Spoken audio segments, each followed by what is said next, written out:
When Caitlin Clark walked into that boardroom, she wasn't just the rookie who broke every record in sight. She was the face of the WNBA, the golden ticket, the one who could fill arenas and triple television ratings. But what nobody saw was the quiet storm building behind closed doors, whispers that the league might be pushing her too far, too fast, that teammates were growing cold, that the front office wasn't ready for the level of power she now holds.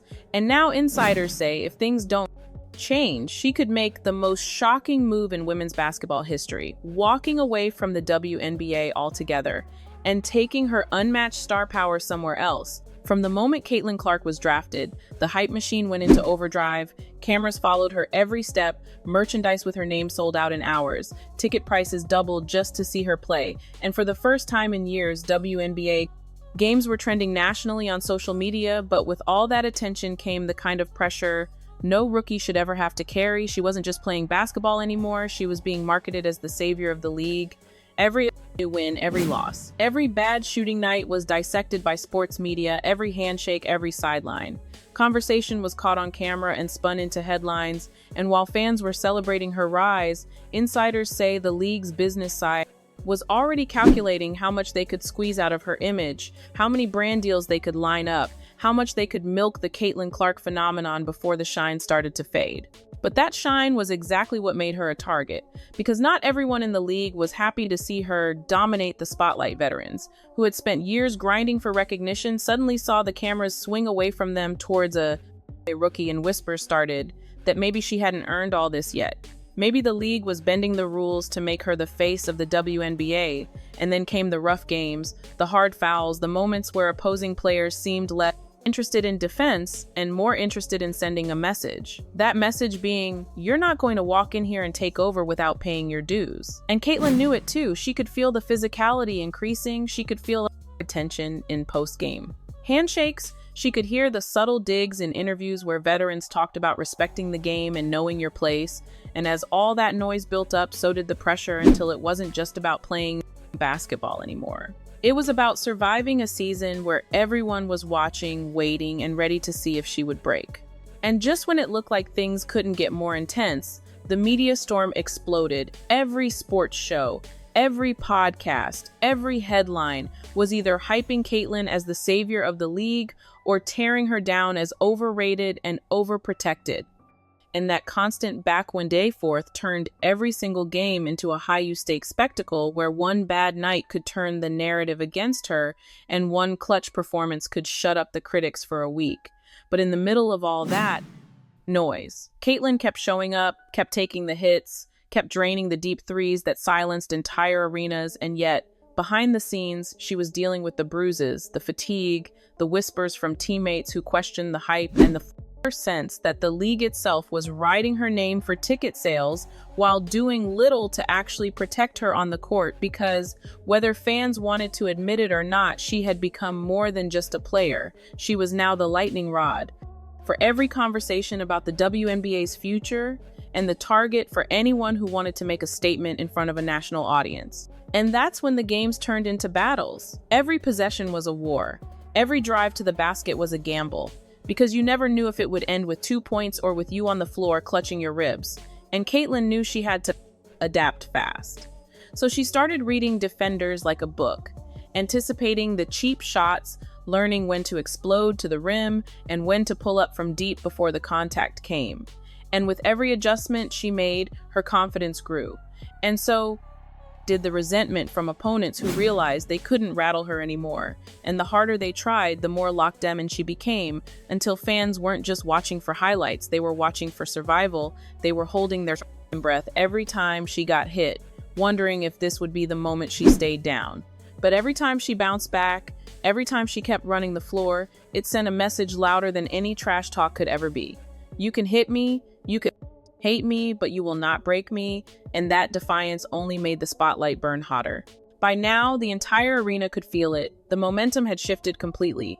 The crowd was on their feet every time Caitlin touched the ball. And even the home fans who came to boo her were catching themselves cheering, because what they were seeing wasn't just basketball. It was grit, it was fight, it was refusing to fold under pressure, and with every possession, she was carving her name deeper into the game's story, hitting step-o-backs over double teams, throwing no-look passes that slice through defenses and pointing straight at her teammates like, "We're not done yet," and the other team knew they were in trouble because no matter how many bodies they threw at her, no matter how much contact they delivered, she just kept coming back harder every time. And then came the dagger, a three so deep, it looked like it came from another zip code. She turned before it even dropped hands in the air as the crowd erupted, because in that moment, everybody knew this wasn't just a win, it was a statement. It was Caitlin saying to the entire league, "You can try to stop me, but you can't stop what's coming."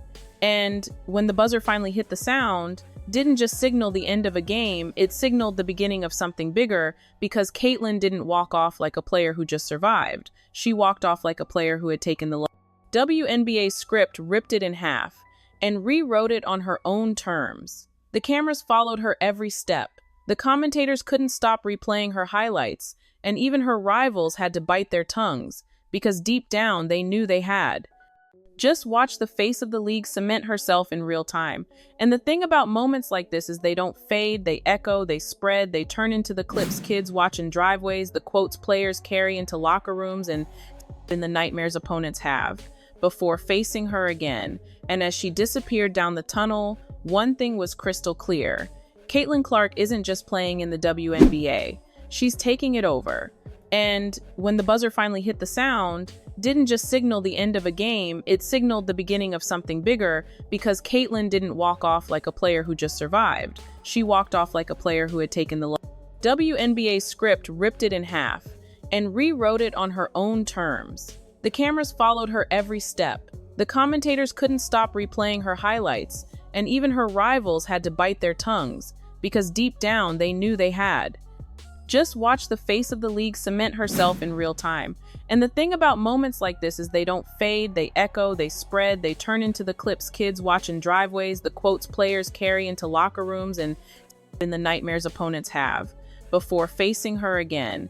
And as she disappeared down the tunnel, one thing was crystal clear. Caitlin Clark isn't just playing in the WNBA, she's taking it over.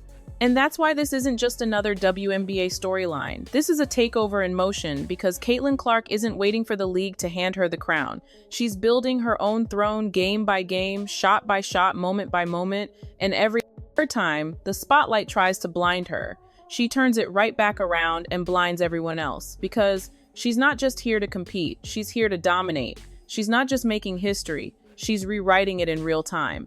And when the dust settles years from now, people won't remember the petty fouls, the trash talk, or the cheap shots. They'll remember the moments where she stood up, stared the league in the face, and refused to move.